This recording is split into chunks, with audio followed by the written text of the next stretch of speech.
Bonsoir à tous, vous êtes sur ETV Guadeloupe, bienvenue dans ce Flash Info. 148 kilos de cocaïne ont été saisis dans des conteneurs de bananes. La drogue d'une valeur estimée à la revente à 6 millions d'euros a été découverte vendredi par les douanes sur le port de Jarry.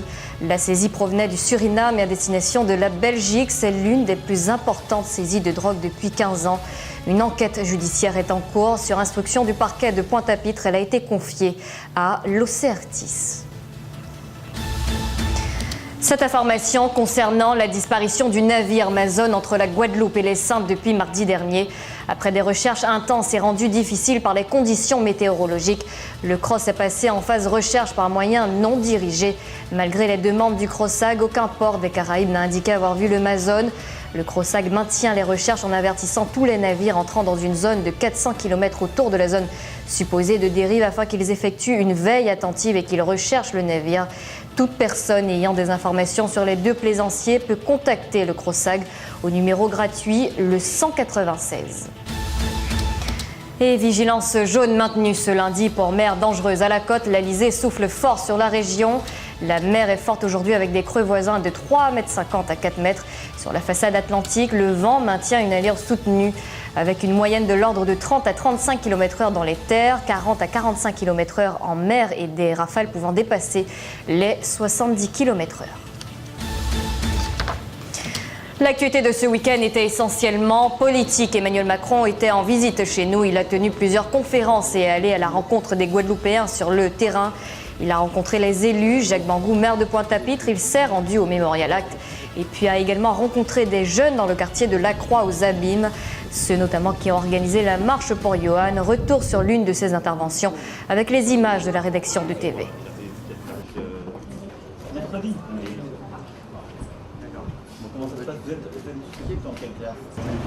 Donc si on veut avoir ce regard, si on veut essayer de changer la donne dans notre pays et en Europe, on a besoin non seulement de faire cette révolution un peu copernicienne de nos modes de pensée, de nos approches, proposer de manière simple une dizaine de grandes réformes, mais en même temps faire monter des nouveaux talents.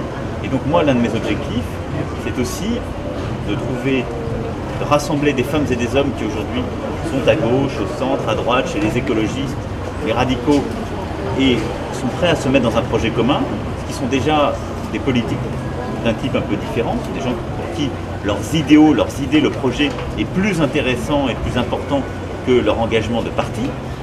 Mais il faut aussi faire venir des talents qui sont dans la société civile, qui sont des femmes et des hommes d'entreprises, du monde académique, du monde associatif, du monde culturel, qui sont prêts à s'engager, à donner plusieurs années de leur vie pour changer les choses et participer à ce projet. Et je vous le disais, Emmanuel Macron était en meeting vendredi soir au CWTC de Jarry. Il est revenu sur l'histoire de la Guadeloupe, sa diversité. Il a également évoqué le sujet de la mondialisation. Je vous propose de l'écouter. Ce que je voulais d'abord partager avec vous, c'est cette volonté qui est la mienne, de ne rien oublier et de tout reconnaître de ce qui a été, mais de le reconnaître dans ce que la Guadeloupe a su en faire, c'est-à-dire l'invention d'une diversité dans la République. Et que oui, rien ne se construira sans ça. Nous avons à relever, en plus de cela, la profonde transformation de notre mondialisation. Le fait qu'aujourd'hui on ne peut plus produire comme hier, qu'on doit prendre en considération le changement climatique, qui si nous ne le pensons pas nous rattrapera. Le changement numérique qui vient bousculer des secteurs entiers, les transformer en profondeur.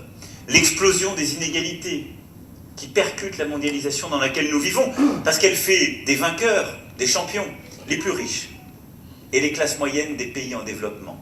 Mais nos classes moyennes sont profondément incertaines dans ce monde qui se transforme. Emmanuel Macron a rencontré l'UDE MEDEF Guadeloupe. Ils ont discuté de la situation des entreprises en Guadeloupe. Il a rencontré des chefs d'entreprise, Camille Vatiengan ou encore Tony Morvan, mais aussi Bruno Blandin, le président de l'UDE MEDEF Guadeloupe, qui a longuement développé sur les demandes du monde entrepreneurial du département des images qui ont été tournées dans les locaux de la rédaction de TV. L'Union des entreprises MEDEF Guadeloupe s'est réunie vendredi dans le cadre de leur rencontre mensuelle avec la presse. Le pacte sur l'emploi, la sécurité dans les entreprises avec toute cette vague de braquage sont des sujets qui ont été abordés. Une mise au point a été faite également par l'UDE MEDEF sur sa position concernant les dernières élections de la Chambre consulaire des îles de Guadeloupe. Je vous propose d'écouter Bruno Blandin, président de l'UDE MEDEF, au micro de Mario Moradel. Alors écoutez, la première chose que je peux dire, c'est que je suis très satisfait concernant le pacte pour l'emploi des jeunes. Aujourd'hui, ce pacte était pour 2 ans, jusqu'à fin 2017, avec un nombre de jeunes qui devaient être employés par les entreprises de 700. Et à la date d'aujourd'hui, nous sommes à 760 embauches, je dirais, dans les entreprises de la Guadeloupe. Et ça, l'Union des entreprises de la Guadeloupe est fière, je dirais, de son pacte pour l'emploi des jeunes. Ma position est la position, je dirais, de Guadeloupe économique. Nous avions un accord qui aujourd'hui a été bafoué par l'équipe sortante. Cet accord, quelque part, je vous le rappelle, c'était que les 5 présidents de Guadeloupe économique soient au bureau de la Chambre de commerce et que à l'issue des élections où que nous avons gagné, je vous rappelle que l'Union des entreprises a porté la liste, je dirais, qui a fédéré le monde économique. Et on devait se rencontrer, je dirais, pour désigner ou voir entre nous, je dirais, un président. Aucune de ces deux actions et de ces 2 engagements ont été tenus.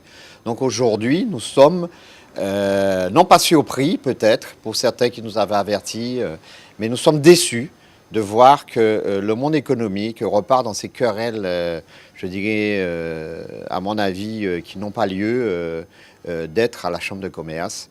Et nous allons, début d'année, voir comment nous pouvons... nous sommes à la Chambre de commerce, mais nous allons voir comment cette Chambre va fonctionner.